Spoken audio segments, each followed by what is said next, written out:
C'est pas la cousine de Superman pour rien. Elle passe son temps par terre elle aussi.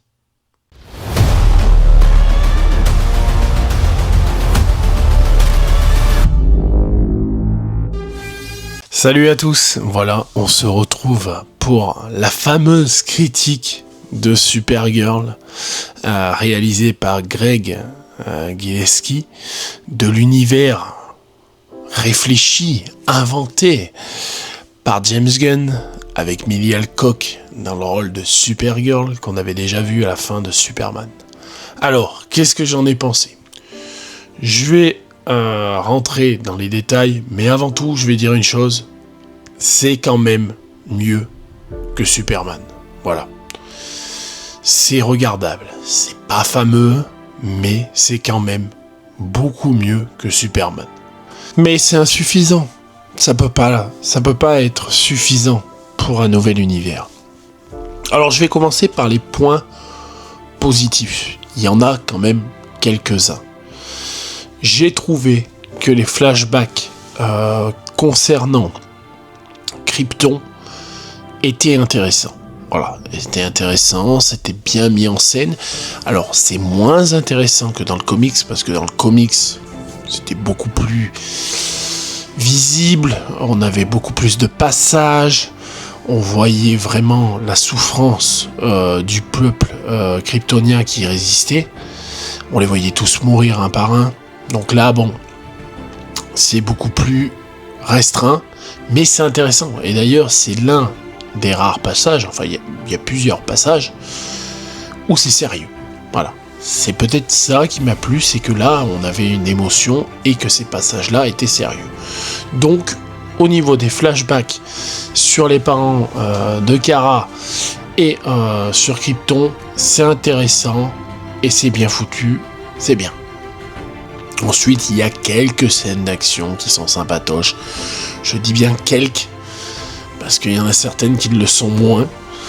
Donc, il faut avouer qu'il y a quelques scènes qui sont plutôt pas mal. Ensuite, Momoa. Tout le monde a parlé. Jason Momoa. Alors, il est en surjeu. Hein. Il fait du Jason Momoa. On le voyait tous faire Lobo. Hein. Quand on a su que c'était lui, on n'a pas été étonné. Voilà, ça lui va comme un gant. Mais il est quand même beaucoup en surjeu, il sert pas à grand chose finalement, à part être un élément humoristique de plus au film. Hein. Et l'humour est toujours là, hein. Même si c'est pas James Gunn qui réalise, on reste toujours sur ce ton humoristique, hein. Il faut que ça soit une vaste blague, hein. On continue. Mais il est quand même plaisant, voilà. En surjeu, mais plaisant. Ensuite, Millie Alcock se débrouille pas trop mal, l'acting n'est pas une folie, mais ça va. Voilà, elle se débrouille bien, c'est celle qui s'en sort le mieux de tous, d'ailleurs, au niveau du casting, mais on va y revenir. Donc, voilà, elle s'en sort bien, c'est pas trop mal. Maintenant, on va passer au point négatif. Vous avez vu, je vous avais dit, il y a quelques points positifs. Maintenant, on passe dans le négatif. L'intro. L'intro du film, c'est une catastrophe. Mais alors, quand je vous dis une catastrophe, c'est une catastrophe. Alors, il y a une chose qui a été respectée par rapport aux comics, c'est que elle est pas raide le long du film. Voilà. Elle est sous alcool, on va dire, le premier quart d'heure. Donc ça, c'est plutôt respecté par rapport aux comics. Et ça évite qu'on se tape une Kara complètement bourrée tout du long. Donc, ça va. Mais alors du coup, on a cette intro de 15 minutes où elle fait la fête, en plus on a Krypto, on a ce putain de Krypto encore une fois qui fait des conneries sur conneries comme dans Superman.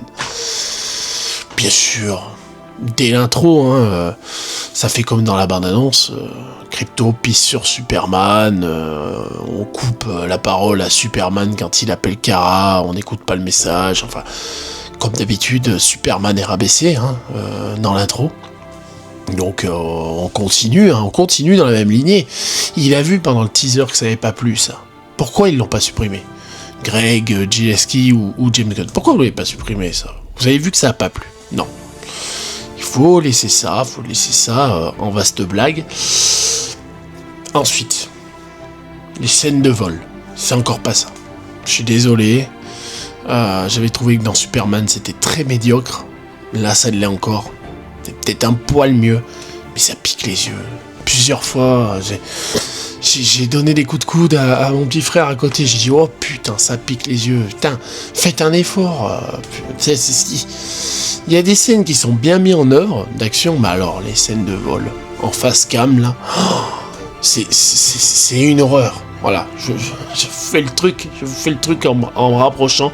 Je vous jure que c'est catastrophique là. Faut faire quelque chose. Ça fait effet un peu latex, plastoc. C'est mal foutu. On voit le fond vert. Enfin, non, là c'est pas bon. Ruti, c'est une cata. J'adore ce personnage dans le comics. Je vous l'ai dit hier que le comics finalement était pas plus respecté que ça. Bah pareil pour ce personnage, hein, ça n'a rien à voir avec le comics, c'est passable, l'actrice est moyenne, enfin bof, le personnage m'a pas emballé, et du coup tout le message de vengeance qu'il y avait à la fin du comics, bah il est pas dans le film les gars, et ça va en décevoir plus d'un. Crème c'est le pire. Je l'avais dit, rappelez-vous, j'avais fait un live pour regarder la bande-annonce, j'avais dit aïe, Crème ça va pas le faire. Voilà, t'avais raison. C'est une cata. C'est une cata à Crème. Normalement, c'est quelqu'un de lambda avec un air vraiment psychopathe, mais il est lambda. C'est un espion qui s'intègre vers les gens pour pouvoir avoir des infos et les tuer. Là, c'est pas du tout ça. C'est un brigand. Donc du coup, c'est le méchant. Voilà, on a abaissé son scénario vraiment sur un post-it. Ça va pas du tout.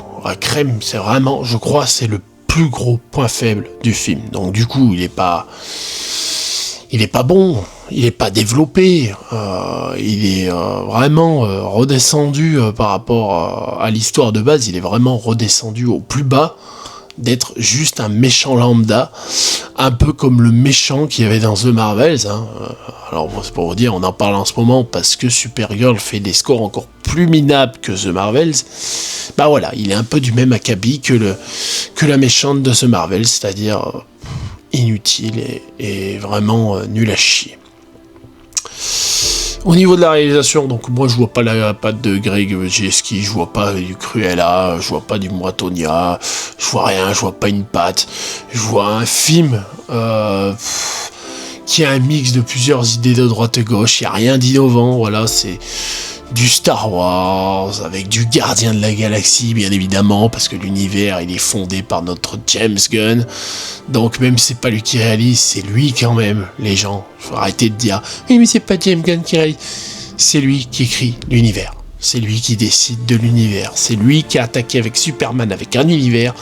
Donc, il va le continuer avec Supergirl, sachant qu'en plus, il avait introduit Supergirl dans son film, donc faut pas rêver. Il a donné des directives, et il a dit à Greg Gieski, ça reste comme ça, avec cette patte un peu de Gardien de la Galaxie, mais vraiment Gardien de la Galaxie de Lidl, hein, parce que Gardien de la Galaxie c'était quand même bien, et là non, on n'y est pas. Il y a un peu de Mad Max aussi, direct, quand j'ai vu, à un moment, où, pour ceux qui n'ont pas vu le film, voilà, il y a des filles. Ça m'a fait penser aux mariés de Mad Max Fury Road, voilà, bon, il y a des chars, des motos, voilà. Bon, je vous en dis pas plus. Au niveau de la fin, je suis déçu. Voilà, je vous l'ai dit, je connaissais pas le comics. On m'a un peu dit, oui, mais tu verras, ça sera bien parce que s'ils adaptent le comics c'est super bien. Bah, tous les messages que j'ai aimés dans le comics ne sont pas dans le film. La fin, c'est un désastre. Il n'y a même pas de teasing pour le film suivant. C'est un choix. Pas de scène post-générique, ça, c'est un choix. C'est pour nous coller une scène post-générique avec un Superman qui regarde une fissure, vaut mieux pas en mettre. Mais on reste quand même sur une blague à la fin. Vous voyez ce que je veux dire ? Donc il a pas mis de scène post-générique, c'est tout à son honneur. Mais par contre, il faut que la dernière scène, ça soit une blague avec Superman en plus. Voilà, on finit sur une blague de Crypto. Hein. Non, mais non, faut arrêter. Tease rien dans ce cas-là. Tease rien. Mais fais pas de blague. Fais pas de blague. Tu nous as déjà fait, c'est ce qu'il a fait sur The Flash, hein. En faisant tomber la dent de Barry Allen, ça c'était une idée de Gunn. Que ça soit George Clooney, c'était une idée de Gunn. Aqua Momoa qui se noie dans une flaque, c'était une idée de Gunn pour conclure l'ancien univers. La fissure de Superman, c'est naze, c'est une idée de Gunn. Et là, à la fin, la blague de Crypto, machin truc,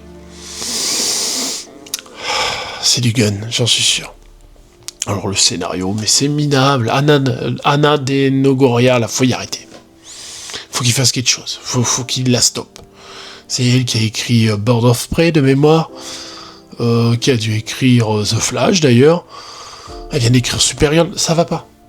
Ça va pas. Elle avait un matériau de base, le comics, elle n'est pas capable de le suivre. Donc pourquoi garder cette bonne femme? Ça sert à rien. Et elle va écrire Wonder Woman. Et en plus, Wonder Woman, ça risque d'être la femme de Jason Momoa, l'actrice qui était dans Andor. Donc voilà, tout est lié, donc c'est elle qui va écrire le scénario. Hop. En plus, je crois qu'elle va écrire aussi les Teen Titans. Non, faut y arrêter. Là, faut faire quelque chose, non. Changer le scénariste. Dernier vraiment point négatif, la musique. C'est une horreur. Alors, je m'en doutais. Hein, je vous avais fait passer les news. On a eu quand même 3 artistes avant d'avoir une BO sur le film. Donc, comme d'habitude, une petite blague, un petit combat, la nénette elle met la musique, un peu comme à la Star-Lord, sauf que les musiques sont nulles. Voilà, moi les Gardiens de la Galaxie, j'ai le premier volume, voilà, ça reste en tête, c'est du bon. Là, il n'y a aucune musique qui m'a marqué. Voilà, on a fini le film, les lumières sont allumées, je dis oh putain les musiques c'était naze, il n'y a rien qui m'est resté en tête. Ah, nul, la BO nul. Alors je comprends pourquoi Junkie XL, qui avait bossé sur Snyder, est parti. À mon avis, là, il a dit non, c'est pas possible. Alors après, ça a été rattrapé pour dire oui, mais non, il voulait travailler avec de l'IA, on n'a pas voulu. Ouais, mon cul, ouais. Non, le gars a dit non, je vous fais pas votre truc, là, c'est pas la peine. Donc on a eu 3 artistes de musique et voilà, du coup, bah, c'est naze. Voilà, les musiques, c'est vraiment pas bon. Je dirais même que c'est avec Crème, c'est vraiment les 2 choses du pire du film, c'est les musiques et Crème. Franchement, très déçu de ce côté-là. Crypto, bien évidemment, on l'a moins, mais on l'a toujours dans le même rôle. Il est saoulant. Moi, il me saoule ce chien, c'est plus possible. Donc, c'est mieux que Superman. C'est regardable. Ça se voit au moins une fois, tranquille. J'ai moins de regrets de l'avoir vu que Superman. Superman, j'étais vraiment sorti énervé. Là, du coup, j'ai essayé d'y aller le plus neutre possible. Bon, il y a des choses qui m'ont énervé tout du long, je vais pas vous mentir. Mais au moins, je regrette pas de l'avoir vu comme Superman. C'est regardable, c'est un petit peu mieux. Mais ça sera pas suffisant. Là. Le DCU, ça commence très mal. Là. Je veux dire, on a un The Suicide Squad qui fait partie d'un ancien univers et qui fait partie de son nouveau. Un Peacemaker dans la même situation. On a un Superman très mauvais qui a divisé beaucoup de monde. On a un Peacemaker saison 2 qui est pas trop mal. Moi j'ai apprécié, mais pas tout le monde. On a un créature commandant tout le monde s'en fout. Et là, on a Supergirl qui fait un flop qui est pas top, qui est à peine passable. Franchement, j'ai espoir pour Clayface. Mais ça va être un peu comme un hors-série. Même s'il est dans cet univers, ça va être un peu un hors-série. Puis ça va être le préquel de l'univers. Il a annoncé que ça serait vraiment le premier film niveau temporalité. Mais c'est pas ça qui va rapporter des millions. Donc il a plus que Man of Tomorrow. Si Man of Tomorrow se plante, et je pense qui se plantera pas, mais qui sera pas tant rentable que ça, c'est la fin. Après Man of Tomorrow, je vois pas comment ils peuvent continuer. Si jamais Man of Tomorrow fait pas un super bon score, c'est une cata pour eux. Ça s'arrête là. Ils vont être rachetés par Paramount sûrement. En plus, l'autre il va dire allez, on arrête les frais là. On arrête les frais, t'arrêtes tout de suite. Ton contrat arrive bientôt à la fin, je crois. Il doit finir en 2027 ou un truc comme ça. Après Man of Tomorrow, allez, stop, dégage. Donc voilà, est-ce que je vous conseille d'aller le voir? Non. Est-ce que si vous avez aimé Superman, est-ce que vous avez aimé Supergirl? Pas dit. Si vous avez détesté Superman, est-ce que vous avez aimé Supergirl? Peut-être. Voilà, moi j'ai plutôt... Je vais pas dire que j'ai aimé, mais c'est regardable. Voilà. Mais par contre, voilà, j'ai passé des mauvais moments. Ça c'est sûr. Surtout après avoir lu le comics et après avoir pris des charges par tout le monde en disant oui, il faudrait lire le comics, gna gna gna. Non les gars, il a rien respecté du comics. Crème, c'est une cata. Le message par rapport à Ruti, c'est une cata. Les planètes aussi. Les planètes, c'est une catastrophe, c'est pauvre, c'est vide, ça n'a rien à voir avec le monde coloré qu'on a dans le comics. Non, c'est raté. C'est passable, mais c'est raté. Voilà. Vous avez ma critique, je suis honnête. Je me demande comment mes collègues influenceurs qui ont été le voir en avant-première ont fait, du coup, pour pas que ça se voie et que c'était nul. Parce que j'ai vu des vidéos passer. Oui, Supergirl, trop bien. Non, les gars, non. Vous avez été invités, vous êtes forcés à dire que c'était bien, mais non. Faut avouer que c'était nul. Stop. Les vidéos promo, arrêtez-y, on n'y croit pas. J'ai été en partenariat avec Warner. Malheureusement, moi, je peux pas faire semblant. J'ai dit que Superman, ça me plaisait pas. Voilà. Du coup, j'ai eu Peacemaker saison 2 en avant-première, tout ça. Après, ils ont su ce que j'avais dit sur Superman. Bien évidemment, je n'ai plus de partenariat. Voilà. Hein, parce que j'ai dit la vérité de ce que je pensais de Superman, que j'avais pas aimé.